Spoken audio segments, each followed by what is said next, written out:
இந்த காலை வேளையிலே தேவன் நம் மத்தியில் எழுந்தருளி இருக்கிறதுக்காக நான் தேவனை ஸ்தோத்திரிக்கிறேன். அப்போஸ்தலனாகிய பேதுரு எழுதின 2ஆம் நிருபம் 3ஆம் அதிகாரம் 18ஆம் வசனத்தை வாசிக்க கேட்போம். நம்முடைய கர்த்தரும் இரட்சகருமாகிய இயேசு கிறிஸ்துவின் கிருபையிலும் அவரை அறிகிற அறிவிலும் வளருங்கள். அவருக்கு இப்பொழுதும் என்றென்றைக்கும் மகிமை உண்டாவதாக. ஆமென். நம்முடைய கர்த்தரும் இரட்சகரும் ஆகிய இயேசு கிறிஸ்துவின் கிருபையிலும் அவரை அறிகிற அறிவிலும் நாம் வளர வேண்டும் என்று பேதுரு அப்போஸ்தலன் சொல்கிறார். பிரதான அப்போஸ்தலனாக நியமிக்கப்பட்ட பேதுரு அப்போஸ்தலன் எருசலேமின் தலைமை பீடத்தை வகிக்கிறார். அவரிடத்தில்தான் அங்கே அப்போஸ்தல பட்டத்தின் மேன்மையான பக்கங்கள் சாட்சியிடும்படியாக தேவன் வைத்திருக்கிறார் என்பதை நாம் அறிந்திருக்கிறோம்.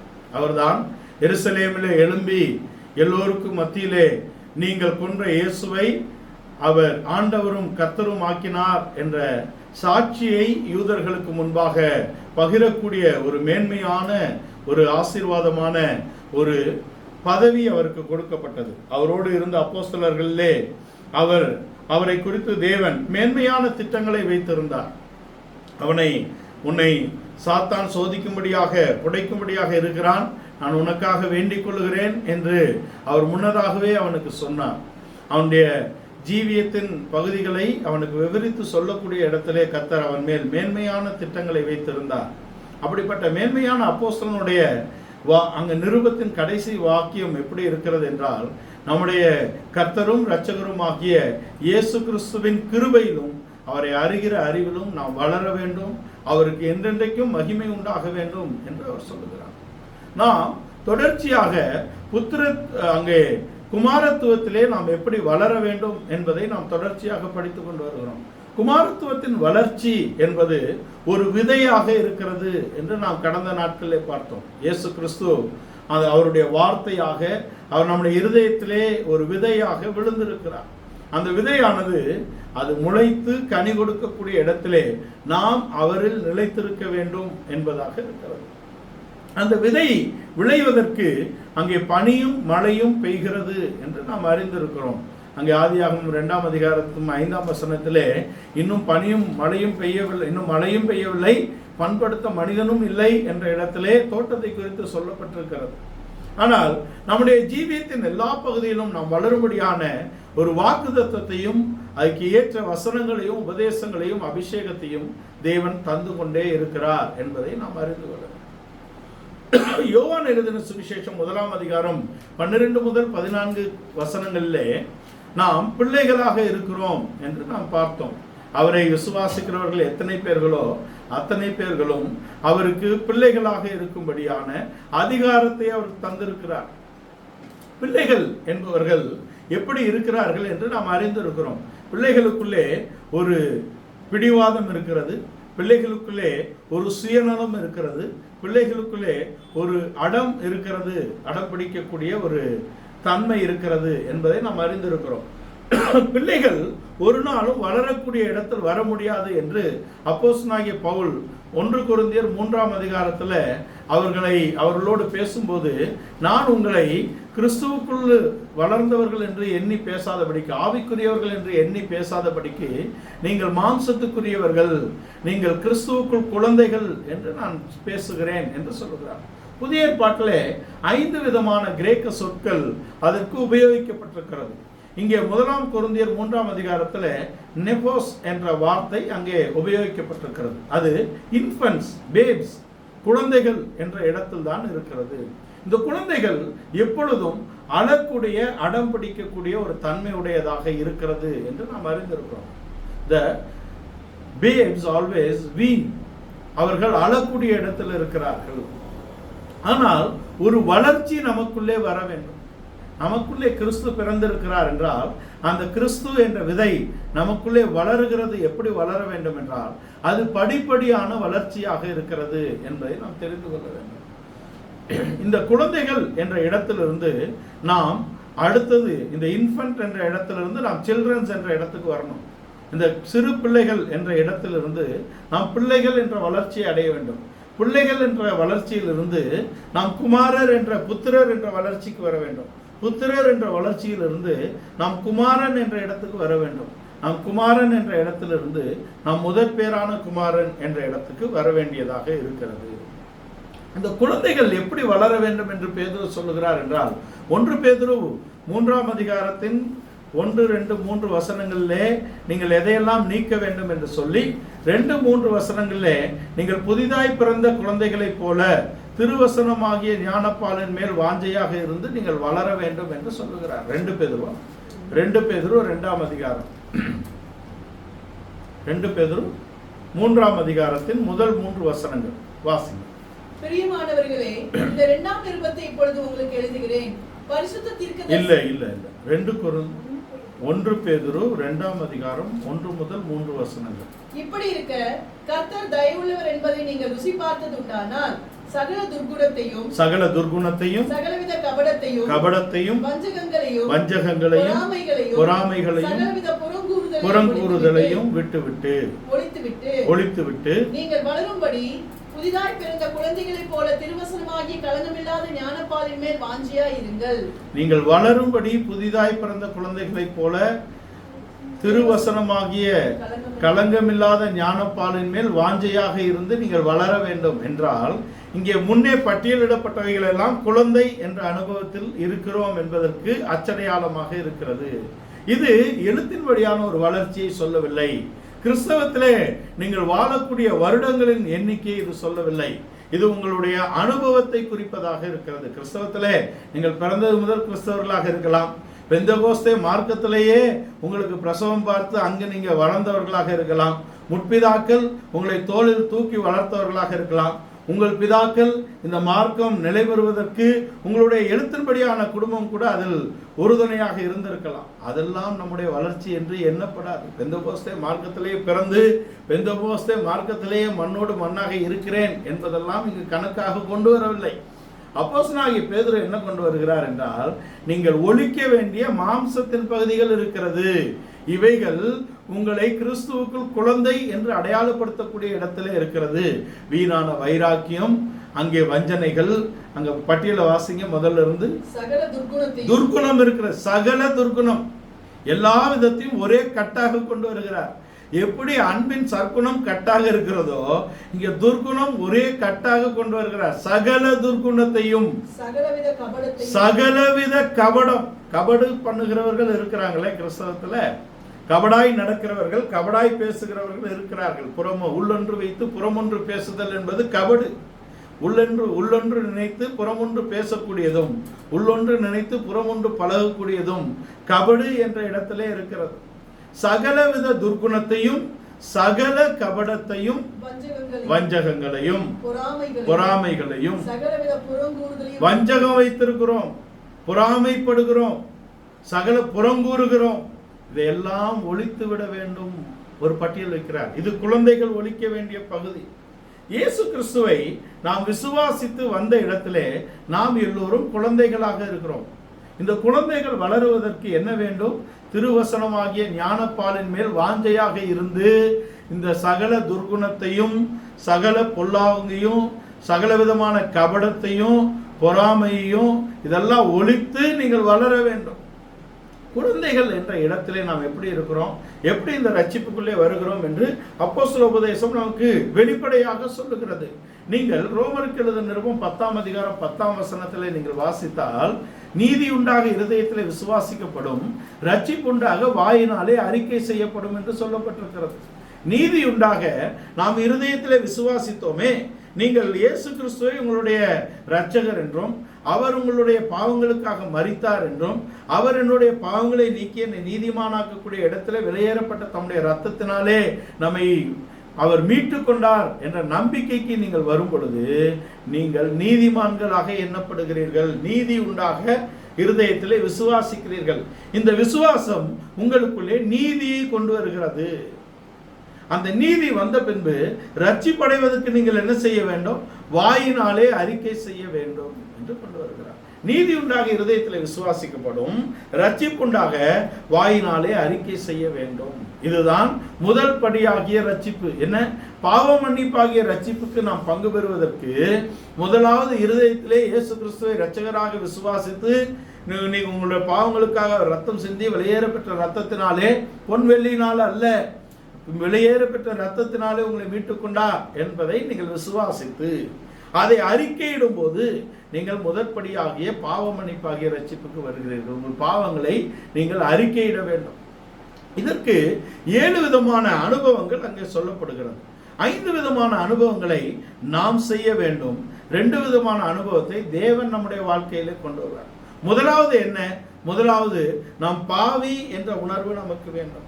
நாம் பாவி என்ற உணர்வு நமக்கு இருக்கிறதா? நாம் பாவி என்ற உணர்வு நமக்கு வந்தவுடனே அந்த பாவத்துக்காக நாம் மனஸ்தாபப்பட வேண்டும். இந்த பாவம் மனஸ்தாபம் வந்தவுடனே நாம் பாவத்தை அறிக்கை செய்யக்கூடிய இடத்திலே நாம் வர வேண்டும். யாரிடத்தில் அறிக்கை செய்ய வேண்டும்? தேவனிடத்தில் அறிக்கை செய்ய வேண்டும். மனிதனிடத்தில் அறிக்கை செய்யக்கூடிய பகுதிகளும் இருக்கிறது. அது மனிதனிடத்தில் அறிக்கை செய்யக்கூடிய மார்க்கங்கள் வைத்திருக்கிறார்கள். அது நம்மை சரிவர கொண்டு போகாது என்பதை நாம் அறிந்து தேவனிடத்தில் நாம் அறிக்கை செய்ய வேண்டும்.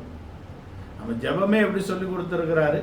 அந்த ரங்கத்தில் நீ ஜெபிக்கணும், தேவன் வெளியரங்கமாக பதில் கொடுப்பார்.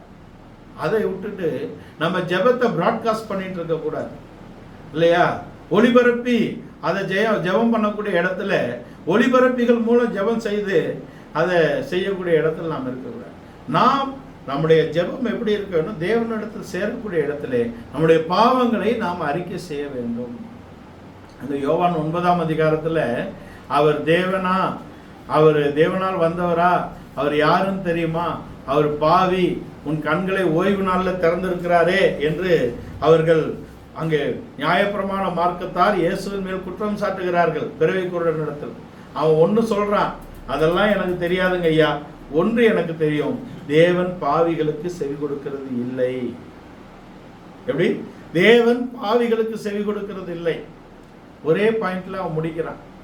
அவர் பாவின்னு நீங்க சொல்றீங்க, எனக்கு தெரியாதுங்க, நான் கண் தெரியாதவன், எனக்கு கண் தெரியுது, ஒன்று தெரியும் எனக்கு, தேவன் பாவிகளுக்கு செவி கொடுக்கிறது இல்லை. நாம் பாவிகளாக இருந்தால் நம்முடைய ஜெபங்கள் கேட்கப்படாது என்ற இடத்துல இருக்கிறோம். ஏசாயா சொல்லுகிறாரு, நான் இப்படிப்பட்ட அங்கே அக்கிரமம் செய்கிற மக்கள் மத்தியில் வாழ்கிறேன், நான் என்னுடைய உதடு இப்படி ஒரு நிலவரத்தில் இருக்கிறதுன்னு சொன்ன உடனே தளலிலிருந்து கொண்டு அவனுடைய வாயை சுத்தப்படுத்துகிறான் ஒரு தூதன் என்று அங்கே எழுதியிருக்கிறார். அப்படிப்பட்ட அனுபவத்தில் நாம் பாவி என்பதை அறிக்கையிடும் போது தேவன் நம்மை பரிசுத்தப்படுத்துகிறார். என்ன வேணும்? முதல் என்ன வேணும்? பாவ உணர்வு. 2வது, நாம் செய்த பாவங்களுக்காக மனஸ்தாபப்பட வேண்டும். அந்த மனஸ்தாபப்படுகிற இடத்தில் நாம் அறிக்கை செய்ய வேண்டும். 3வது. 4வது, நாம் தேவனிடத்திலும் மனிதனிடத்திலும் ஒப்புரவாக வேண்டும். ஒப்புரவாகுதலின் உபதேசம் என்பது தேவனிடத்திலும் மனுஷரிடத்திலும். தேவன் ஒப்புரவாகுதலின் உபதேசத்தையும் ஒப்புரவாகுதலின் ஊழியத்தையும் எங்களுக்கு ஒப்புவித்திருக்கிறார் என்று 2 கொரிந்தியரில் பவுல் எழுதுகிறார். அந்த ஒப்புரவாகுதலின் ஊழியமும் ஒப்புரவாகுதலின் உபதேசமும் கையளிக்கப்பட்டது நோக்கம் என்ன? தேவன் மனுஷருடைய பாவங்களை எண்ணுகிறதில்லை என்று நாங்கள் அறிந்து தேவனோடு ஒப்புரவாகுங்கள் என்று மனுஷருக்கு புத்தி சொல்லுகிறோம் என்று கொண்டு வருகிறார். 2 கொரிந்தியர் 10ஆம் அதிகாரத்தில் மனுஷருக்கு புத்தி சொல்லுகிறோம் என்று கொண்டு வருகிறார். 10ல் தானே, 10, 7, 8 வாசிங்க.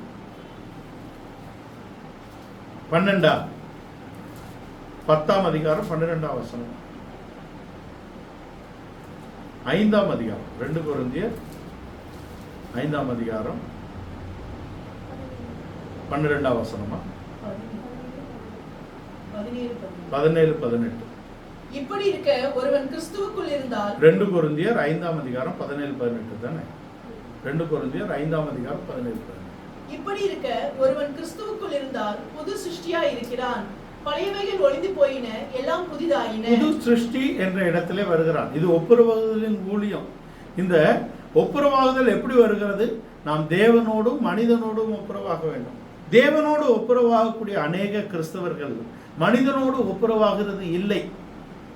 தேவனோடு ஒப்புரவாகி மனிதனோடு ஒப்புரவாகாதது எப்படி இருக்கு என்றால், ஆபேலை கொன்ற பின்பும் தேவன் நம்மேல் இரக்கமாக இருப்பார், நம்மை ஒன்று சொல்ல மாட்டார் அந்த கொலைபாதகத்தை குறித்து என்று நினைக்கிறான் காயின். கேட்கிறாரு, உன் சகோதரன் எங்கப்பா? அறிக்கை செய்யணும். ஐயா அடிச்சேன், செத்து போயிட்டான். சும்மா அடிச்சியா, பிளான் பண்ணி அடிச்சியா அப்படின்னு கேட்பாரு. நீ பிளான் பண்ணி நீ குழி நோண்டியா, இல்லை யதார்த்தமாக குழி நோண்டும் போது குழியில் விழுந்து செத்தானான்னு கேட்டா, நீ பிளான் பண்ணி கொன்னேன்னா பிளான் பண்ணி கொன்னேன்னு அங்கே அறிக்கை செய்யணும். ஐயா நாங்கள் பிளான் பண்ணி தான் அடித்தோம், ஒரு நாள் சும்மா இருக்கும்போது வயலுக்கு வாடா நான் கூட்டு கொண்டு போய் தான் கொலை பண்ணேன் அப்படின்னு ஒத்துக்கணும். ஒத்துக்காதபடிக்கு தேவன் நம்மளை ஏற்றுக்கொள்வார் என்பது அது நம்முடைய புத்தியினம், நம்முடைய புத்திசாலித்தனம் தேவனுக்கு முன்பாக புத்தியினமாக இருக்கிறது. நம்முடைய அறிவு தான் குறைவுள்ளது, அதை நம்ம அறிஞ்சுக்கணும். ஒப்புரவாகுதல்னா தேவனோடும் ஒப்புரவாக வேண்டும், மனிதனோடும் ஒப்புரவாக வேண்டும். தேவனோடும் ஒப்புரவாக வேண்டும், மனிதனோடும் ஒப்புரவாக வேண்டும் என்றால் எல்லா மனிதரையும் சொல்ல, அவரு குடும்பமாக இணைக்கப்பட்ட கிறிஸ்துவின் குடும்பத்தை குறித்து பேசுகிறோம், எல்லா மனுஷனையும் குறித்து பேசவில்லை. ஏனென்றால் தேவனை அறியாத மனிதன் அழிந்து போகிற மிருகங்களுக்கு ஒப்பாயிருக்கிறான் என்று சங்கீதக்காரன் சொல்கிறார். அதனால மற்றவரோட நம்ம நல்லிணக்கமாக இருக்க வேண்டாமானா நல்லிணக்கமாக இருக்க வேண்டும். ஆனால் அதை காட்டிலும் மேலாக மனுஷரோடு ஒப்புரவாகுதல் என்பது முதலாவது சகோதரரோடு ஒப்புரவாக வேண்டும். அதுக்கு பின்புதான் எல்லா மனிதரோடு ஒப்புரவாகுதல் உண்டாக வேண்டும். இந்த எல்லா மனிதரோடும் ஒப்புரவாகுதல் இருப்பது என்பது கிறிஸ்துவை நம்மில் வெளிப்படுத்துவதாக இருக்கிறது. அவர் ஆயக்காரரோடும் இருந்தார், அவர் வேசிகளோடும் இருந்தார், அவர் பாவிகளோடும் இருந்தார் இல்லையா? ஆனால் அவர்களுடைய பாவங்களோடு அவர் ஒத்துப்போகவில்லை. அதை நம்ம அறிந்து கொள்ள வேண்டும். மனிதனோடும் தேவனோடும் ஒப்புரவாகக்கூடிய ஒரு பகுதி நமக்கு இருக்கிறது. தேவனோடு ஒப்புரவானா போதுமா? மனிதனோடு ஒப்புரவாக வேண்டாமா? தானியேலே, நீ இரவும் பகலும் நீ ஆராதிக்கக்கூடிய தேவன் உன்னை சிங்கங்களின் வாய்களுக்கு தப்புவிக்க வல்லவராய் இருந்தாரா அப்படின்னு அங்க ராஜா கேட்ட இடத்துல தரியு அங்க அவன் மேல் பிரியமாக இருக்கிறான். ஆனால் தரியை இறங்கினாலும் தரியின் சட்டம் இறங்காது என்ற இடத்திலே சிங்கக்கவியில போட்டப்பட்ட அங்க தானியேலை நோக்கி அவன் ஓடி வருகிறான். வந்தா என்ன கேள்வி? நீ ஆராதிக்கக்கூடிய தேவன் உன்னை தப்புவிக்க வல்லவரா இருந்தாரா அப்படின்னா என்ன பதில் சொல்லணும்? ஆமா ஐயா, இல்ல ஐயான்னு சொல்லணும். ஆனா பதில் என்ன இருக்கு? ராஜாவே, உமக்கு முன்பாகவும் நான் தேவனுக்கு முன்பாகவும் நீதிகேடு செய்யாத ஒரு வாழ்க்கை இருக்கிறது என்று கொண்டு வருகிறார். நான் உமக்கு முன்பாகவும் தேவனுக்கு முன்பாகவும் நான் அநீதியாக நடக்கவில்லை, நான் நீதிகேடு செய்யவில்லை என்ற பதில் தான் அங்க சொல்லுகிறேன். இன்றைக்கு இந்த பதில அங்க ஆப்ஷனல்ல கொடுத்தா இது என்ன கேள்விக்கு பொருந்தாத பதிலா இருக்குன்னு அடிச்சிட்டு போயிடுவாங்க. இந்த கேள்விக்கு பொருந்தக்கூடிய பதில் தான் இருக்கிறது என்பதை நாம் தெரிந்து கொள்ள வேண்டும். கிறிஸ்தவ வாழ்க்கை என்பது நாம் தேவனுக்கு முன்பாக நல்மனம் பொருந்தி நீதியாக வாழ்வது மாத்திரம் அல்ல, நாம் மனுஷருக்கு இடரில்லாத ஒரு வாழ்க்கை வாழ வேண்டும் என்பதாக இருக்கிறது. அதை நாம் தெரிந்து கொள்வோம். அது தேவனுக்கு முன்பாக ஒரு பரிசுத்த ஜீவியமும் மனுஷருக்கு முன்பாக ஒரு இடரலற்ற ஜீவியமும் செய்யக்கூடிய ஒரு கிறிஸ்தவத்தின் பொறுப்பு நம் இடத்தில் இருக்கிறது. நாம் தேவனுடைய பிள்ளைகள் என்ற இடத்தில் வரக்கூடிய இடத்துல நான்காவது நம்ம என்ன பண்ணணும்? தேவனோடும் மனிதரோடும் நல்மனம் பொருந்த வேண்டும் என்பதாக இருக்கிறது. ஐந்தாவது, அநியாயமாய் பெற்றதை நான் திருப்பி கொடுக்கிறேன். அநியாயமாய் பெற்றதை நான் திருப்பி கொடுக்க வேண்டும். அங்க சகேயுவை தேவன் பார்த்து இறங்கி வா என்று சொன்ன இடத்துல அவன் இறங்கி வந்த உடனே அவனுக்கு ஒரு மனசாட்சி குத்துது. ஐயா, நான் அநியாயமாய் பெற்றதை 4 மடங்கு நான் திருப்பி கொடுக்கிறேன் ஐயா அப்படின்னு சொல்றான். அப்பதான் அவர் சொல்றாரு, இவனும் ஆபிரகாமுக்கு குமாரனா இருக்கிறானே, அவன் வீட்டுக்கு ரட்சிப்பு வந்திருக்கு, இன்றைக்கு உன் வீட்டில் வந்து உன்னோட போஜனம் பண்ணுவேன் என்று சொல்லுகிறான். எப்படி? இந்த நீதிக்கு ஒப்பு கொடுத்த இடத்தில் தான் அவன் ஆபிரகாமின் குமாரனாகவும் அவனுடைய வீட்டுக்கு கிறிஸ்து வருகிறதாகவும் இருக்கிறது. நம்முடைய ரட்சிப்பின் வாழ்க்கையிலே ஒரு பாவ உணர்வு நமக்கு இருக்கிறதா? ஒரு பாவத்தை குறித்த மனஸ்தாபம் நமக்கு இருக்கிறதா? அந்த பாவத்தை தேவனிடத்தில் அறிக்கை செய்து விட்டு விட்டோமா? விட்டுவிட வேண்டும். அறிக்கை செய்து திரும்ப செய்து, அறிக்கை செய்து திரும்ப செய்து அல்ல. தன் பாவங்களை மறைக்கிறவன் வாழ்வடைய மாட்டான். அதை அறிக்கை செய்து விட்டு விடுகிறவனோ இரக்கம் பெறுவான். அதை அறிக்கை செய்து விட்டுவிடக்கூடிய ஒரு அனுபவம் வேண்டும். அதை விட்டுவிட்டால் அங்கே ஒப்புரவாகக்கூடிய விஷயம் இருக்கு. தேவனோடும் மனிதரோடும் ஒப்புரவாகக்கூடிய ஒரு பக்கம் இருக்கிறது. அதுக்கு பின்பாக அநியாயமாய் எடுத்ததை நாம் திருப்பி கொடுக்க வேண்டும். மற்றவர்களுடையதை பிறனுடையதை இச்சியாதிருப்பாயாக என்ற இடத்திலே இருக்கிறது. அங்கே நியாயப்பிரமாணத்தில் அது சொல்லப்பட்டிருக்கிறது. பிறர் பொருளை இச்சிக்க கூடாது என்று சொல்லப்பட்டிருக்கிறது. இந்த 5 காரியங்களை நாம் நம்முடைய வாழ்க்கையிலே வசனத்தின்படி நிறைவேற்றும் பொழுது, உபதேசத்தின் அடிப்படையிலே நம்மை சரி செய்து கொள்ளும் பொழுது, அங்கே தேவன் நம்மை நீதிகரித்து பரிசுத்தப்படுத்தக்கூடிய தேவனாக இருக்கிறார். அவர் நீதிகரிக்கிறார், நம்மை பரிசுத்தப்படுத்துகிறார் என்ற 2 பக்கம் தேவன் செய்கிறார். 5 பகுதிகள் நாம் செய்ய வேண்டும். 2 பக்கங்கள் தேவன் நம்முடைய வாழ்க்கையிலே நம்மை நீதிமான்களாக மாற்றக்கூடிய இடத்தில் கிரியை செய்கிறார் என்பதை நாம் தெரிந்து கொள்ளணும். இதுதான் முதல் படி ரட்சிப்பு. ரோமர் 10:10 நீதி உண்டாக இருதயத்தில் விசுவாசிக்கப்படும், ரட்சிப்புண்டாக வாயினாலே அறிக்கை செய்யப்படும். இதையெல்லாம் நாம் உணர வேண்டும் இருதயத்திலே. அப்பதான் நீதி உண்டாகும். நான் பாவி என்ற உணர்வு, நான் பாவத்துக்காக மனஸ்தாபப்படுகிறேன் என்ற உணர்வு வந்தவுடனே நாம் வாயினாலே அறிக்கை செய்ய வேண்டும். நம்முடைய பாவங்களை அறிக்கை செய்து விட்டுவிட்டால் நாம் வாழ்வடையலாம் என்ற இடத்திலே கிறிஸ்து நமக்குள்ளே பிறக்கிறார். கிறிஸ்து நமக்குள்ளே பிறந்த அனுபவம் இருக்கிறது. அப்ப கிறிஸ்து நமக்குள்ளே வந்தவுடனே நம்ம யாரு? குழந்தைகள் என்ற அனுபவத்திலே வருகிறோம். இந்த குழந்தை எப்படி வளர வேண்டும் என்றால், அது திருவசனமாகிய ஞானப்பாலின் மேல் வாஞ்சையாக இருந்து மாம்சத்துக்குரிய பகுதிகளை அங்கே தள்ளி அங்கே வசனத்திலும் உபதேசத்திலும் வளரக்கூடிய ஒரு வளர்ச்சியை இந்த குழந்தை பெற்றுக்கொள்ள வேண்டும். இதுக்கு இயேசு கிறிஸ்து சரியான முன்னடையாளமாக நாம் எடுத்துக்கொண்டால், இயேசு கிறிஸ்து பூமியிலே எப்படி வருகிறார்? அவர் அங்கே பிலிப்பியர் 2ஆம் அதிகாரத்தின் 6ஆம் வசனத்தை நாம் வாசிக்க கேட்போம். பிலிப்பியருக்கு எழுதின நிருபம் 2ஆம் அதிகாரம் 6ஆம் வசனத்தை வாசிக்க கேட்போம். அவர் தேவனுடைய ரூபமாய் இருந்தும் தேவனுக்கு சமமாய் இருப்பதை கொள்ளையாடின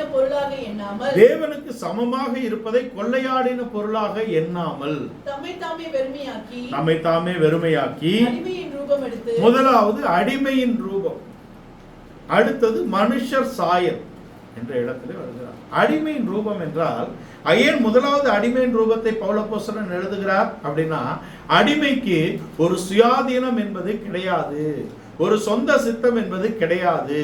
நாம் கிறிஸ்துவின் இரத்தத்தினாலே மீட்கப்பட்ட பிள்ளைகள் எப்படி இருக்கிறோம் என்றால் அடிமையாக இருக்கிறோம்.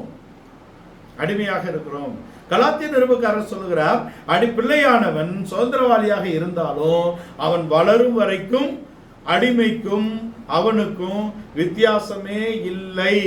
அவன் சுதந்திர வீதத்தை சுதந்திரித்துக் கொள்வதற்கு ஒரு வளர்ச்சி வேண்டியதாக இருக்கிறது. இயேசு கிறிஸ்து தம்முடைய சித்தத்தை பலியாக்கி முதலாவது அடிமை என்ற இடத்திலே தம்மை ஒப்பு கொடுக்கிறார். அடிமை என்ற இடத்தில் வந்துதான் மனுஷர் சாயல் என்பதை அவர் தரித்துக் கொள்கிறார். மனிதன் என்ன சாயல்ல சிருஷ்டிக்கப்பட்டான்? மனிதன் தேவனுடைய சாயலும் ரூபத்திலும் சிருஷ்டிக்கப்பட்ட மனிதன் இப்பொழுது தேவனுடைய ரூபம் சாயல் என்பதை இழந்த நிலவரத்திலே காணப்படுகிறான். தேவனுடைய மகிமை அவனை விட்டு எடுபட்டு போய்விட்டது. தேவனுடைய ரூபமும் சாயலும் ஆதாமிலிருந்து போய்விட்டது. தேவனுடைய மகிமையின் தச்சரூபமாக காணப்பட வேண்டிய குமாரனாகிய ஆதாம் இப்பொழுது அவருடைய தச்சரூபத்தையும் அவருடைய மகிமையின் பிரதாபத்தையும் அவன் இழந்தவனாக காணப்படுகிறான் என்பதை நாம் காண்கிறோம். இப்போ மனிதர்கள் எப்படி இருக்கிறாங்க? விழுந்து போன ஆதாமின் சாயலிலும் விழுந்து போன ஆதாமின் ரூபத்திலும் தான் காணப்படுகிறார்கள். அதனாலதான் அங்கே ஒரே மனிதனாலே எல்லோருக்குள்ளும் அங்கே மரணம் குடிகொண்டது.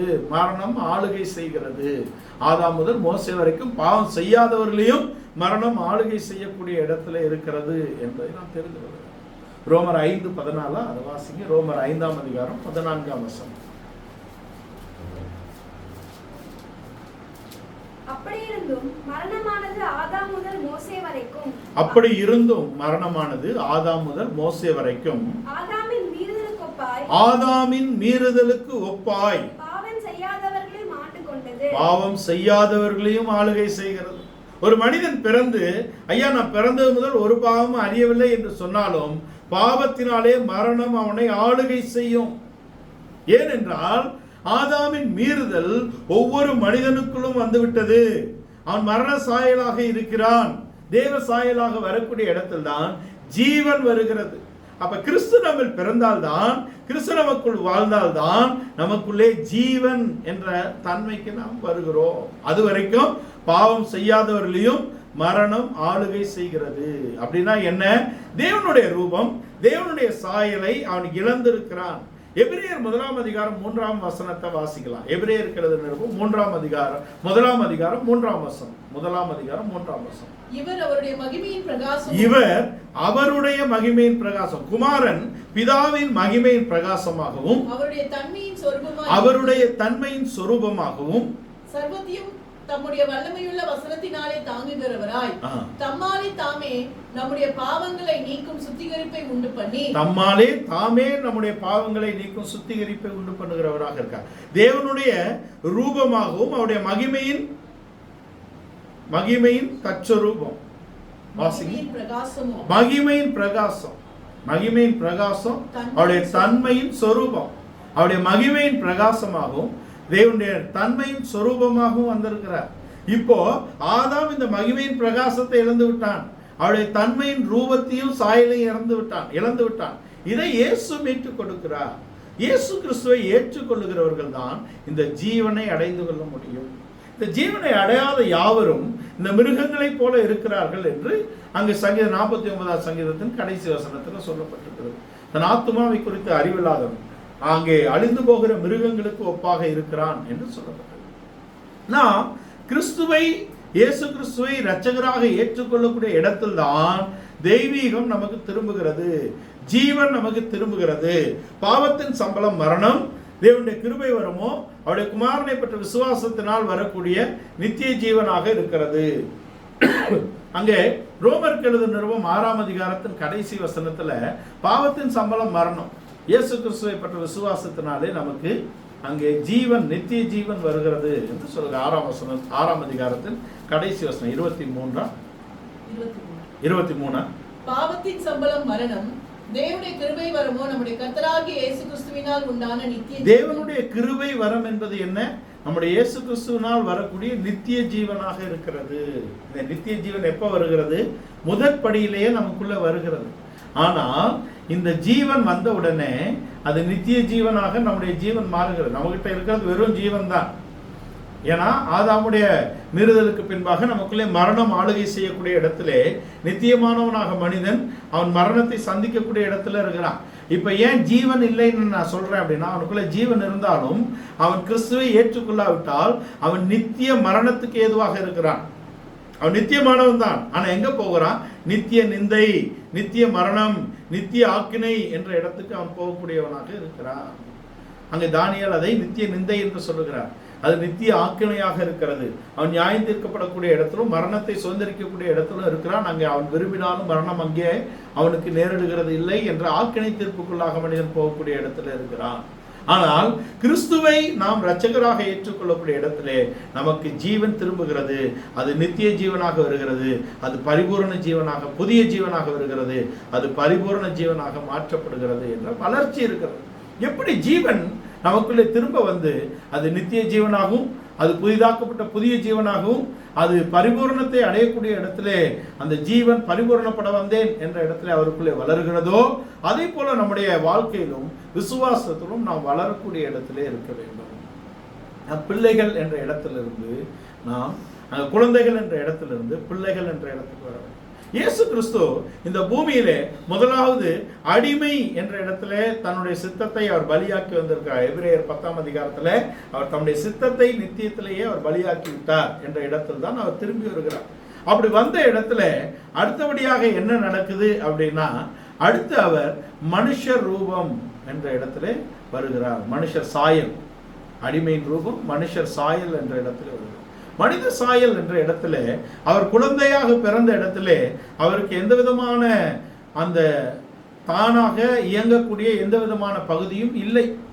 அங்கே பிள்ளையை நீங்கள் காண்பீர்கள், பிள்ளையை கிடத்தி இருக்க காண்பீர்கள், துணிகளில் சுத்தி கிடத்தி இருக்க காண்பீர்கள் அப்படின்னு தான் சொல்லப்படுது. நீங்க போய் பாருங்க, அங்கு பிள்ளையை துணிகளில் சுற்றி முன்னணியில் கிடத்தி இருக்க காண்பீர்கள். அதான் அவருடைய நிலைமை. அடுத்தது 12 வருடம் அவருக்கு ஒரு வளர்ச்சி இருக்கிறது. 12 வருட வளர்ச்சிக்கு பின்பு அவரை தேவாலயத்துக்கு கொண்டு வருகிறார்கள். அவருடைய யூத முறைமையின்படி அவரை தேவாலயத்துக்கு கொண்டு வருகிறார்கள். அவர் ஞானிகளோட விவாதம் செய்கிறார். இவ்வளவு ஞானமா பேசுறாரே, யார் இந்த பிள்ளை? அங்க குழந்தை என்று அடையாளப்படுத்தப்பட்டிருக்கு, பிள்ளை என்றுதான் அவரை அடையாளப்படுத்தப்பட்டிருக்கு, குமாரன் என்று அடையாளப்படுத்தப்படவில்லை. 12 வருடம் ஆனாலும் கூட அவர் தன்னிலே குமாரனை வெளிப்படுத்தக்கூடிய தன்மை இன்னும் கொண்டு வரப்படவில்லை என்பதை நாம் அறிந்து கொள்ள வேண்டும். நாம் எப்பொழுது குமாரனை வெளிப்படுத்துகிறோமோ அப்பொழுதுதான் குமாரனுடைய வளர்ச்சிக்கு நாம் வந்து கொண்டிருக்கிறோம் என்பதாக இருக்கிறோம். இந்த 12 வருடத்துக்கு பின்பும் 18 வருடங்கள் அவர் யோசேப்புக்கும் மரியாளுக்கும் கீழ்ப்படிந்து, நியாயப்பிரமாணங்களுக்கு அவர் கீழ்ப்படிந்து அங்கே வளரக்கூடிய காலங்கள் வைக்கப்பட்டிருக்கிறது. இதுதான் பிள்ளையானவன் சுதந்திரவாளியாக இருந்தாலும் அவன் வளர்ச்சி அடையும் வரைக்கும் சுதந்திரத்தை அவன் அடைய முடியாது என்று அங்கே கலாத்திய நிருபக்காரர் கொண்டு வருகிறார். நாம் கிறிஸ்துவுக்குள் வளரும் வரைக்கும் நம்முடைய சுதந்திர வீதத்தை நாம் பெற்றுக்கொள்ள முடியாது என்பதை நாம் தெரிந்து கொள்ள வேண்டும். நாம் குழந்தைகளாக இருக்கும் வரைக்கும் நாம் அழக்கூடியவர்களாக, சுயநலம் உள்ளவர்களாக, தச்சிந்தனை உள்ளவர்களாக, சுயத்தை நிறைவேற்றக்கூடியவர்களாக, குழந்தைகளாகவே நாம் காணப்படுகிறோம். அப்ப நமக்கு என்ன வேணும்? ஒரு வளர்ச்சி வேண்டும். இந்த வளர்ச்சிக்கு தான் உபதேசங்களும் வசனங்களும் நமக்கு கொடுக்கப்பட்டிருக்கிறது என்பதை நாம் தெரிந்து கொள்ள வேண்டும். நாம் அந்த வசனங்களை, நாம் திருவசனமாகிய ஞானப்பாலின் மேல் வாஞ்சையாக இருந்து அதை பருகி நாம் வளர வேண்டும். உபதேசத்திலும் கண்டிதத்திலும் நாம் வளர வேண்டும். நாம் மற்றவர்களுக்கு முன்மாதிரியாக வர வேண்டும் என்றால் நமக்குள்ளே ஒரு வளர்ச்சி வேண்டும். இப்போ 18 வருஷம் இயேசு கிறிஸ்து அங்கே யோசேப்புக்கும் நியாயப்பிரமாணத்துக்கும் வீட்டுக்கும் கீழ்ப்படிந்து அவர் இருக்கக்கூடிய இடத்துல 30வது வயதுல வந்து நீதியை எழுத்தின்படி நிறைவேற்றக்கூடிய இடத்துல இருக்கிறார். அது ஞானஸ்தானம். நாம் இந்த ரட்சிப்பை ஏற்றுக்கொண்ட நாம் ஞானஸ்தானத்தின் உடன்படிக்கைக்குள்ளே வந்து உடன்படிக்கையின் குமாரராக நாம் மாற வேண்டும். அப்ப யோவான் சொல்றாரு, நான் அல்லவா உம்மிடத்தில் ஞானஸ்தானம் பெறணும், நீர் என்னிலும் பெரியவராச்சே அப்படின்னு சொல்லும்போது, இப்பொழுது எனக்கு இடம் கொடு, இப்படி எல்லா நீதியை நிறைவேற்றுவது ஏற்றதாக இருக்கிறது அப்படின்னு சொல்றாரு. ஞானஸ்தானம் என்பது ஒரு நீதி. ஞானஸ்தானம் என்பது தேவனுடைய ஆலோசனை. ஞானஸ்தானம் என்பது ஒரு உடன்படிக்கையின் கட்டளையின் உடன்படிக்கை. ஒரு கட்டளையின் உடன்படிக்கையை நிறைவேற்றி நீதியாக கொண்டு வருகிறார். அது தேவனுடைய ஆலோசனை என்று அப்போஸ்தலர் நடவடிக்கையிலே சொல்லப்பட்டிருக்கிறது. இதை தேவனுடைய ஆலோசனையை நாம் நிறைவேற்ற வேண்டும். அவருடைய கட்டளையின் பிரமாணத்தை நிறைவேற்றி உடன்படிக்கைக்கு உட்பட வேண்டும். அதனாலே நமக்கு நீதி உண்டாகிறது. இந்த நீதி உண்டாகக்கூடிய ஞானஸ்தானத்தில் நமக்கு என்ன கிடைக்குது என்றால், நம்முடைய பழைய மனிதன் முற்றிலுமாக அழிக்கப்பட்டு நாம் ஒரு புதிய மனிதனாக வெளிப்படக்கூடிய ஒரு தன்மை இருக்கிறது. அதான் கலாத்தியர்ல அவர் சொல்றாரு, இனி நான் அல்ல, கிறிஸ்துவே என்னில் பிழைத்திருக்கிறார் என்று கொண்டு வருகிறார். என்னில் இப்பொழுது நான் பிழைத்திருப்பதோ என்னில் அன்பு கூர்ந்து தம்முடைய ஜீவனை எனக்கு தந்த கிறிஸ்துவினாலே நான் பிழைத்திருக்கிறேன் என்று 2:20 சொல்றார். 2:20 தானே வாசிங்க. கலாத்தியர் 2ஆம் அதிகாரத்தின் 20ஆம் வசனம். கிறிஸ்துவுடனே கூட சிலுவையில் அறையப்பட்டேன், சிலுவையில் அறையப்பட்டேன் என்று மரணத்தோடு தன்னை இணைக்கிறார். ஞானஸ்தானம் என்பது மரணத்துக்கு அடையாளமாக இருக்கிறது. ஞானஸ்தானத்திலே நாம் அக்கிரமத்துக்காக மரித்து கிறிஸ்துவோட நீதிக்காக பிழைத்திருக்கக்கூடிய ஒரு அனுபவம் இருக்கிறது. அதுதான் நான் கிறிஸ்துவுடனே கூட சிலுவையில் அறையப்பட்டேன், ஆயினும் பிழைத்திருக்கிறேன். இனி நான் அல்ல, கிறிஸ்துவே எனக்குள் பிழைத்திருக்கிறார். நான் இப்பொழுது பிழைத்திருப்பதோ என்னில் அன்பு கூர்ந்து தம்மை தாமே எனக்கு பலியாக ஒப்பு கொடுத்த இயேசு கிறிஸ்துவை பற்ற விசுவாசத்தினாலே பிழைத்திருக்கிறேன் என்று கொண்டு வருகிறார். இந்த விசுவாசத்தின் நீதியை நாம் அடைய வேண்டும் என்றால் ஞானஸ்தானத்தின் உடன்படிக்கைக்கு உள்ளே வர வேண்டும் என்பதாக இருக்கிறது.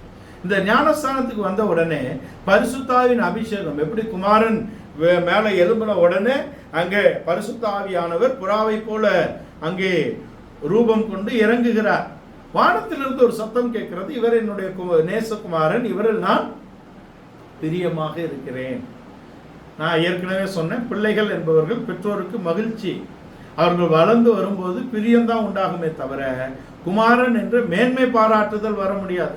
Father cannot be proud out of a son unless he grow fully. அவர் முழுவதுமாக வளரும் வரைக்கும் குமாரனில் தேவன் மேன்மை பாராட்ட முடியாது. அந்த முழு வளர்ச்சி அவருக்குள் காணப்பட வேண்டும். ஏனென்றால் Christ is the pattern son of us. நமக்கு முன்மாதிரியாக கொடுக்கப்பட்ட குமாரன் கிறிஸ்து. அவருடைய அடிச்சுவடுகளை பின்பற்றிதான் அப்போஸ்தலர்கள் வருகிறார்கள்.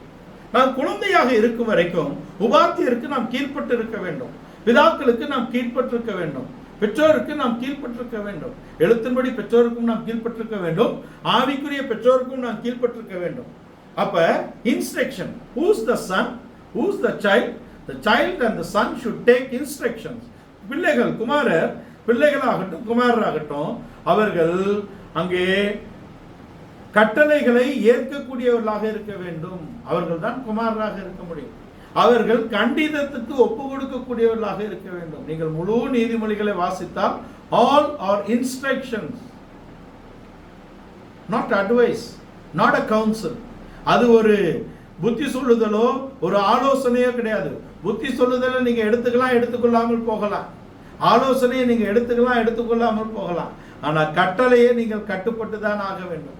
கட்டளைக்கு கட்டுப்படுகிறவன் தான் குமாரன். கட்டளையிடுகிறவர்களை நீங்கள் மதித்தால் தான் கட்டளையை நீங்கள் கட்டுப்பட முடியும் என்பதாக இருக்கிறது. இயேசுவானவர் பூமியில் இருக்கும்போது எப்படி தன் பெற்றோருக்கும் நியாயப்பிரமாணத்துக்கும் கீழ்ப்பட்டவராக இருந்தாரோ அதே போல நாம் வளரும் போது நமக்கு கொடுக்கப்பட்ட அதிகாரங்களுக்கு நாம் கீழ்ப்பட்டிருக்க வேண்டும். மேலான எந்த அதிகாரத்துக்கு கீழ்ப்படுங்கள், மேலான எந்த அதிகாரமும் தேவனாலே உண்டாயிருக்கிறது. ஒரு நாளும் கட்டளைக்கு கீழ்ப்படிந்து நடத்திப்புக்கு கீழ்ப்படிந்தவர்கள் கெட்டு போகவில்லை. அதான் நம்ம பார்க்கணும். மேலான எந்த அதிகாரமும் தேவனால் உண்டாயிருக்கிறது அப்படின்னா என்ன? எந்த அதிகாரத்துக்கும் நம்ம தேவன் தான் தந்தார் என்று கீழ்ப்படிந்தால் நாம் பேதைகள் ஆனாலும் நாம் திசை கெட்டு போவதில்லை என்று வேதம் சொல்லுகிறது. தேவனுடைய வார்த்தை என்ன சொல்லுகிறது? பேதைகள் திசை கெட்டு போவதில்லை. when they take instructions. அப்ப நாம் கட்டளையை எடுக்க வேண்டும். நீங்க நீதிமொழிகளாகட்டும், தீமோத்தேயுக்கு பவுல் எழுதின நிருபமாகட்டும், அத்தனையும் இன்ஸ்ட்ரக்ஷன்ஸ், கட்டளைகள். You should obey. நீங்கள் அதுக்கு கட்டுப்பட்டு நடக்கத்தான் வேண்டும் என்ற இடத்தில் தான் அவர் சொல்லுகிறார். இப்போ நாம் பிள்ளைகளாக இருந்து நாம் வளர வேண்டும். அவர் 12 வயது வளர்ந்தாலும் அவரை குமாரன் என்று சொல்லவில்லை. 30 வயது வளர்ந்து நீதியை நிறைவேற்றும் பொழுதுதான் இவர் என் குமாரன், இவர் என் நேசகுமாரன், இவரில் நான் பிரியமாக இருக்கிறேன் என்று சொல்லுகிறார். ஆனா கூட இன்னும் 3.5 வருடங்கள் அவர் தேவ சித்தம் செய்து தேவனை வெளிப்படுத்த வேண்டியதாக இருக்கிறது. அவர் தெய்வீகத்தை வெளிப்படுத்த வேண்டும். 30 ஆண்டுகள் அவர் இருந்தாலும் அவர் யோசேப்பின் குமாரன், தச்சனின் குமாரன் என்று தான் சொல்லுகிறாங்க இல்லையா? இவர் கலிலேயன் அல்லவா, நமக்கு தெரிஞ்ச யோசேப்பின் குமாரன் அல்லவா, அவருடைய சகோதரரும் நமக்குள்ள இருக்கிறாங்களே, இவரை தான் நமக்கு நல்லா தெரியுமே, இவர் எங்க கத்துக்கிட்டாரு அப்படின்னு தான் கேட்கிறாங்க. இந்த ஞானம் எங்கிருந்து இவருக்கு வந்தது என்றுதான் அவருடைய கேள்வி. ஏனென்றால் மிகப்பெரிய 2 வேதாகம கல்லூரிகள் அன்றைக்கு இயங்கி கொண்டிருந்தது. ஹெலில் ஒரு கல்லூரியை இயக்கினார், இன்னொரு கல்லூரியும் இயங்கி கொண்டிருந்தது. ரபாய் ஹெலிலுடைய அங்கே சந்ததியில் தான் கமாலியல் வருகிறார். அந்த எந்த பள்ளியில் அவர் படித்தார் என்பதை தான் அங்கே வேதபாரகர் பரிசேயர் என்ற 2 பிரிவு இருக்கிறது. இதை எதை சார்ந்தவர் என்பதுதான் அவருக்கு வைக்கப்பட்ட பரீட்சைகள். அவர்கள் தங்களுடைய ஞானத்தின்படி தான் பரீட்சைகளை வைக்கிறாங்க. ஒரு கூட்டம் உயிர்த்தெழுதலை நம்பாத கூட்டம், ஒரு கூட்டம் உயிர்த்தெழுதலை நம்பக்கூடிய கூட்டம். அவருடைய கேள்விகள் உயிர்த்தெழுதல் உண்டா இல்லையா. ஒரு கூட்டம் அங்கே கஸ்டம்ஸை சரியா கடைபிடிக்கக்கூடிய கூட்டம், ஒரு கூட்டம் கஸ்டம்ஸில் அங்கே ஃப்ரீ ஹேண்டு கொடுக்கக்கூடிய கூட்டமும் அங்கே இருக்குது. அதனால தான் இந்த ஸ்திரீயை கல்லெறியலாமா வேண்டாமா, இவர் எந்த பக்கம் இருக்கிறாரு. இப்போ எரியோன்னு சொன்னால் அங்கே ராஜாவுக்கு எதிராக இவரே மரண தண்டனை கொடுக்கிறார் என்று இவர் மேல் குற்றம் சாட்டலாம். எரியாதுன்னு சொன்னால் நியாயப்பிரமாணம் சொல்லுகிறதை மீறுகிறார் என்று இவரை பிடிக்கலாம். இதான் இவரை குறித்து அவர்களுடைய திட்டம். ஒரே வார்த்தையில் முடிச்சுட்டார். உங்களில் பாவி எவனோ அவன், உங்களை எவன் பாவம் செய்யவில்லையோ அவன் கல்ல போடுங்க இந்த பாவியான ஸ்திரீ மேலே அப்படின்னா பாருங்க. அவர்கள் வேதத்திலே தேறினவர்கள் போல தங்களை நினைத்து கொண்டாலும் கூட ஒரு வேசியை பின்தொடர்ந்து போய் பிடிச்சிருக்கிறானே அவ குற்றத்தை. இதான் அவனுடைய வாழ்க்கையாக இருக்கிறது. அவளை கொண்டு வந்து அங்கே அவர் கீழே எழுதுகிறார். துன்மார்க்கரின் பெயர்கள் தூசியிலே எழுதப்படுகிறது என்று தேவனுடைய வார்த்தை சொல்லுகிறது. அவர் கீழே எழுதின உடனே எல்லாம் ஓடிட்டான். அப்ப வளர்ச்சி, அந்த வளர்ச்சியிலே அவர் குமாரத்துவத்தை அங்கே காண்பிக்கிறார். தேவனை, பிதாவை உடையவனே குமாரன். குமாரன் பிதாவின் சித்தத்தையே செய்கிறார். பிதாவை தனக்குள்ளே அவர் கொண்டவராக இருக்கிறார். பிதாவின் தன்மைகளை, பிதாவின் சொரூபத்தை, பிதாவின் மகிமையை வெளிப்படுத்தக்கூடிய இடத்துல இருக்கிறார்.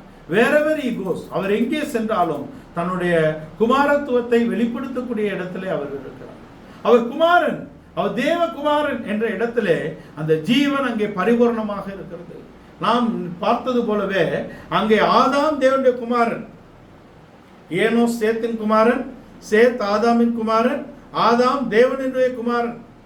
ஆதாம் தேவனுடைய குமாரனாக தோட்டத்தில் இருந்தப்போ அங்கே ஒன்றுக்கும் குறைவில்லை. அவனுடைய சரீர வளர்ச்சிக்காக சகல விருட்சத்தின் கனி கொடுக்கப்பட்டது. அவனுடைய ஜீவனுக்காக ஜீவ விருட்சத்தின் கனி வைக்கப்பட்டிருக்கிறது. அவன் வளர்ந்து புசிப்பதற்கு நன்மை தீமை அறியத்தக்க கனி வைக்கப்பட்டிருந்தது. தோட்டத்திலே ஜீவ நதி பாய்ந்து ஓடிக்கொண்டிருக்கிறது. அப்படின்னா என்ன? The abundance of life is there inside the garden. அந்த தோட்டத்துக்குள்ளே ஜீவன் பரிபூரணத்தை தேவன் தந்திருந்தார். அவன் அழியாமை உள்ளவனாக அவன் சிருஷ்டிக்கப்பட்டிருக்கிறான். ஆதாம் தோட்டத்தில் இழந்தது மேன்மையான ஆசீர்வாதங்கள். அவனை மகிமையாக தேவனுடைய ரூபம் சாய், அவனுக்கு நித்திய ஜீவன் உள்ளவனாக இருந்தான். முதலாவது நித்திய ஜீவன், தேவனுடைய ரூபம், தேவனுடைய சாயல், அதுக்கப்புறம் அங்கே அந்யோன்ய ஐக்கியமாக தேவனோடு இருக்கிறான். அவன் அந்யோன்ய ஐக்கியமாக இருந்ததினாலே தேவனுடைய ரூபமும் சாயலும் காக்கப்பட்டு அவன் பரிபூர்ண ஜீவன் உள்ளவனாக அங்கே இருக்கிறான். அதனாலே அவன் அழியாமை உள்ளவனாக இருக்கிறான். ஐந்தாவது அழியாமை. அந்த அழியாமை இருப்பதனாலே அவனுக்கு ஒரு ஆளுகை கொடுக்கப்படுகிறது. அந்த அழியாமை இருக்கிறதுனாலே அவனுக்கு ஆளுகை கொடுக்கப்படுகிறது. 6வது.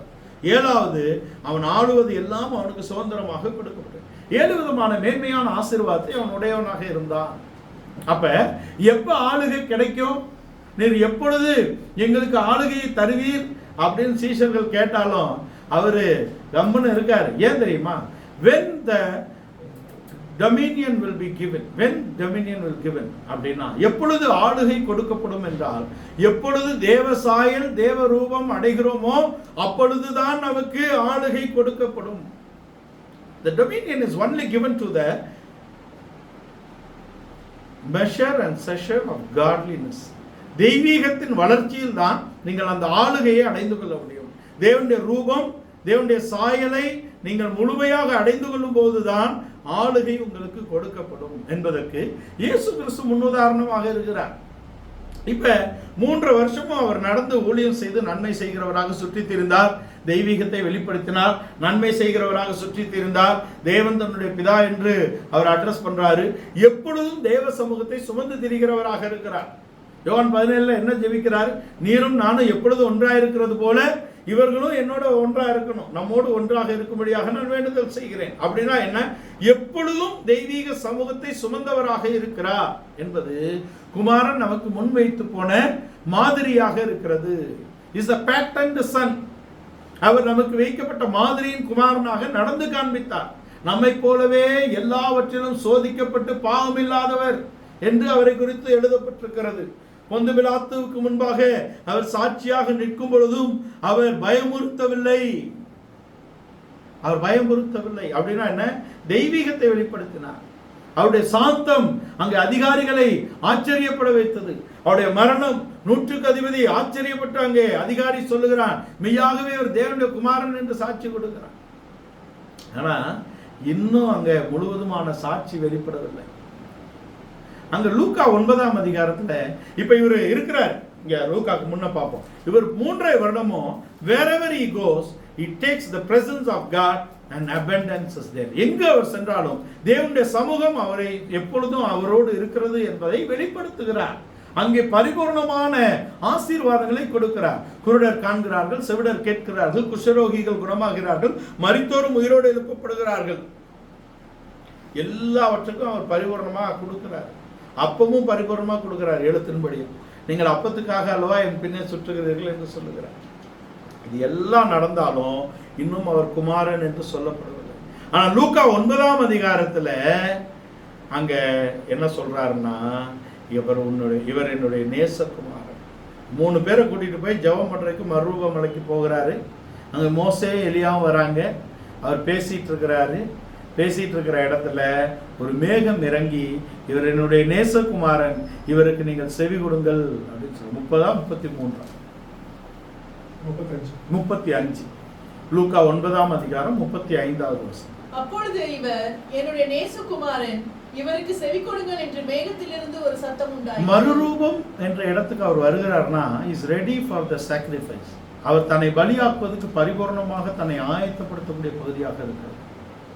அவர் அங்கே எருசலேமில் நடக்கக்கூடிய பாடுகளை பற்றி அவர்கள் பேசி அதுக்கு பின்புதான் இந்த மறுரூபத்தை அவர்கள் காண்கிறார்கள்.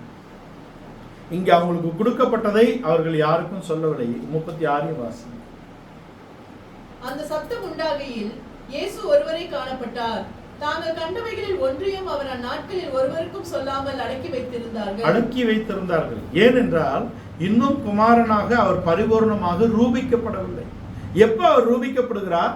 அவர் மரணத்தை ஜெயித்து, சிலுவையிலே அவர் தோற்றுவது போல் காணப்பட்டாலும் அவர் மரணத்தையும் மரணத்துக்கு அதிகாரியான பிசாசையும் ஜெயித்து, மரணத்துக்கும் பாதாளத்துக்கும் உள்ள திறவுகோலை உடையவராக ஜெயித்தவராக அவர் வரும்பொழுதுதான் அவர் பரிபூர்ணமான குமாரனாக அவர் வெளிப்படுகிறார். எங்க? ரோமர் 1:5 மாம்சத்தின்படி தாவீதின் சந்ததியில் பிறந்தவரும் பரிசுத்தமுள்ள ஆவியின்படி மரித்தோரிலிருந்து உயிர்த்தெழுந்ததினாலே பலமாய் ரூபிக்கப்பட்ட தேவகுமாரன். ரூபிக்கப்பட வேண்டும் அப்படின்னா என்ன?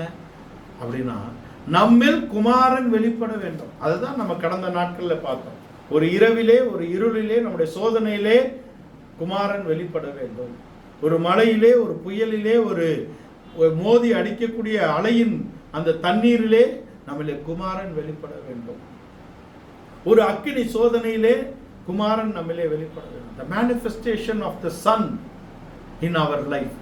குமாரனிலே நாம் வெளிப்படுத்தக்கூடிய வாழ்க்கை, நம் வாழ்க்கையிலே குமாரனை வெளிப்படுத்தக்கூடிய ஒரு தன்மை இருக்கிறது. அங்கே தானியேல் சகோதரர்கள் பாபிலோனிலே தேவ சித்தம் செய்து குமாரனை வெளிப்படுத்தினார்கள். அங்கே ராஜா குமாரனை, அங்கே தீயில 4வது மனிதனுடைய சாயல் தேவகுமாரனுக்கு ஒப்பான சாயல். அங்க சிங்க கபியிலே தேவன் அவனை விடுதலையாக்கினார். தேவன் தங்களோடு இருப்பதை அவர்கள் அடையாளப்படுத்தினார்கள். இந்த யூத சகோதரருடைய வாழ்க்கையின் எல்லா அடையாளங்களும் அழிக்கப்பட்டது. எங்க தெரியுமா? பாபிலோனுக்கு அவர்கள் கொண்டு போகப்பட்ட பொழுது அவர்கள் அன்னகர்களாக்கப்பட்டார்கள். அவருடைய போஜன பதார்த்தங்கள் மாற்றப்பட்டது, அவருடைய உடைகள் மாற்றப்பட்டது, அவருடைய பெயர்களும் கூட மாற்றப்பட்டது. தானியேல், அனனியா, அசரியா, மிசாவேல், இந்த 4 பேருடைய பெயர்களும் பாபிலோனிலே மாற்றப்பட்டு விட்டது. பெயர் மாற்றப்பட்டது, அடையாளங்கள் மாற்றப்பட்டு விட்டது. அவருடைய வாழ்வியலை மாற்ற முற்பட்டார்கள். ஆனாலும் இவர்கள் வாழ்வியலை மாற்ற ஒத்துக்கொள்ளவில்லை. தங்களிலே இருந்த தெய்வீகத்தை அவர்கள் ஒரு நாளும் இழக்கவில்லை. எருசலேமுக்கு நேராக அவருடைய வாழ்க்கை இருந்தது. எருசலேமின் தேவனை அவர்கள் தங்களுடைய தேவனை விசுவாசித்தார்கள். அவர்களே அன்பு கூர்ந்தார்கள், வைராக்கியமாக இருந்தார்கள். தங்கள் வாழ்க்கையின் எல்லா சூழ்நிலையிலும் எல்லா விதமான அடையாளங்களை பூமியிலே அவர்கள் இழந்தாலும் கூட தங்கள் வாழ்க்கையிலே தேவனை வெளிப்படுத்துவதை அவர்கள் ஒரு நாளும் இழக்கவில்லை. அதான் கிரைஸ்ட் மைண்ட்னஸ். இதுதான் கிறிஸ்துவில் நாம் அவருடைய கிருபையிலும் அவருடைய அறிவிலும் நாம் வளர்வதாக இருக்கிறது. இதைதான் பேதுரு அப்போஸ்தலன் அவருடைய கிருபையிலும் அறிவிலும் வளர வேண்டும். அவருடைய கிருபையிலும் அறிவிலும் வளர வேண்டும் என்றால் நம்முடைய மனதிலே நாம் குமாரன் என்பதை நாம் அடையாளப்படுத்த வேண்டும். நாம் நம்முடைய வாழ்க்கையின் எல்லா பகுதியிலும் தேவ சமூகத்தை சுமந்த தேவனுடைய ஆலயமாக காணப்படுகிறோமா? எல்லா சூழ்நிலையிலும் தேவனுடைய பாடுகளின் அந்த சிந்தையை ஆயுதமாக நாம் தரித்துக் கொள்ளுகிறோமா? கிறிஸ்து இயேசுவில் இருந்த சிந்தையே நமக்குள்ளே இருக்கிறதா? அவருடைய சிந்தையை நாம் அறிந்தவர்களாக இருக்கிறோமா? அவருடைய சித்தத்தை நாம் அறிந்தவர்களாக இருக்கிறோமா? அப்படி அறிந்திருக்க வேண்டும் என்றால் முதலாவது நாம் யார் என்று நமக்கு தெரிய வேண்டும். இரண்டாவது நாம் யாருடையவர்கள் என்ற அறிவு நமக்கு வேண்டும். நாம் தேவனுடைய குமாரர் என்ற அறிவும் நம்முடைய பிதாவாகிய தேவனுடையவர்கள் என்ற அறிவும் நமக்கு வேண்டும். அதனாலதான் குமாரனுக்கு கொடுத்த அதே ஆவியின் அபிஷேகத்தை கொடுத்திருக்கிறார். நாம் அப்பா பிதாவே என்று அவரை அழைக்கக்கூடிய புத்திர சுவிகாரத்தின் ஆவியுடையவர்களாக இருக்கிறோம். இதற்கு முதலாவது நாம் ரட்சிப்பின் படிகளை சீர்தூக்கி பார்க்க வேண்டும். ரட்சிப்பு என்பது ஒரு கோட்டை.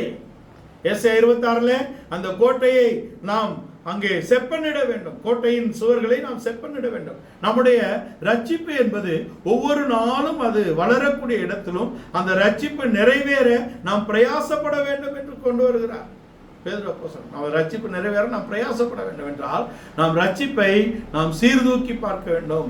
ரட்சிப்பு என்பது ஒரு ஊற்று, ரட்சிப்பு என்பது ஒரு கோட்டை, ரட்சிப்பு என்பது ஒரு பாத்திரம், ரட்சிப்பு என்பது ஒரு நதி என்று நான் சொன்னேன். ரட்சிப்பின் ஊற்று, ரட்சிப்பு என்பது ஒரு நதி, அங்கே ஜீவ நதி ஓடுகிறது.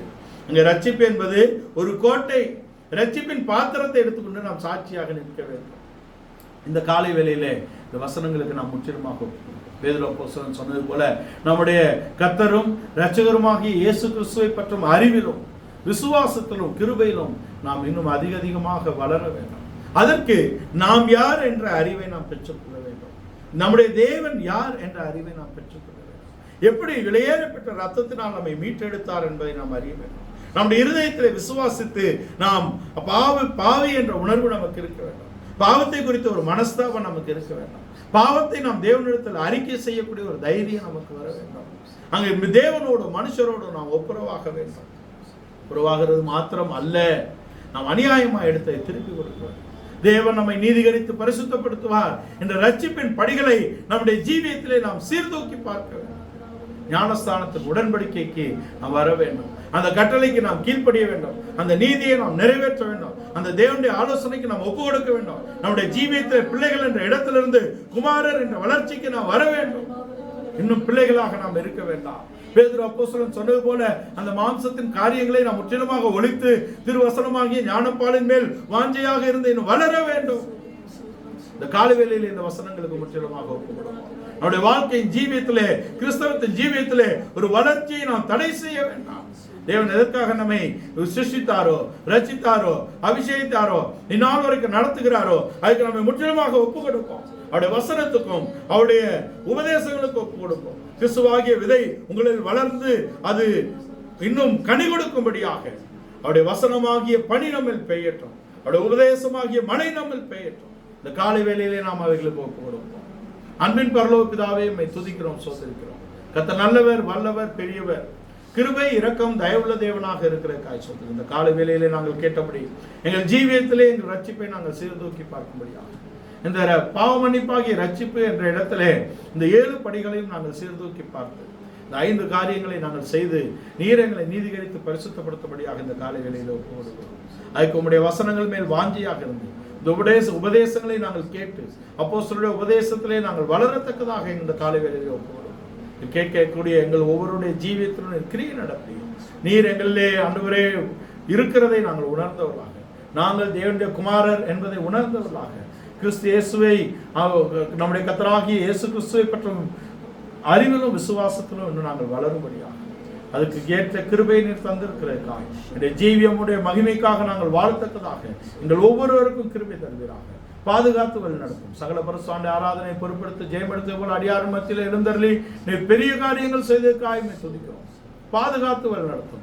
சகல துதி கன மகிமையெல்லாமுக்கே செலுத்துகிறோம். மீட்பரும் இரட்சகருமான இயேசு கிறிஸ்துவின் இன்ப நாமத்தில் மனத்தாழ்ந்து கேட்கிறோம் நல்ல பிதாவே, ஆமென்.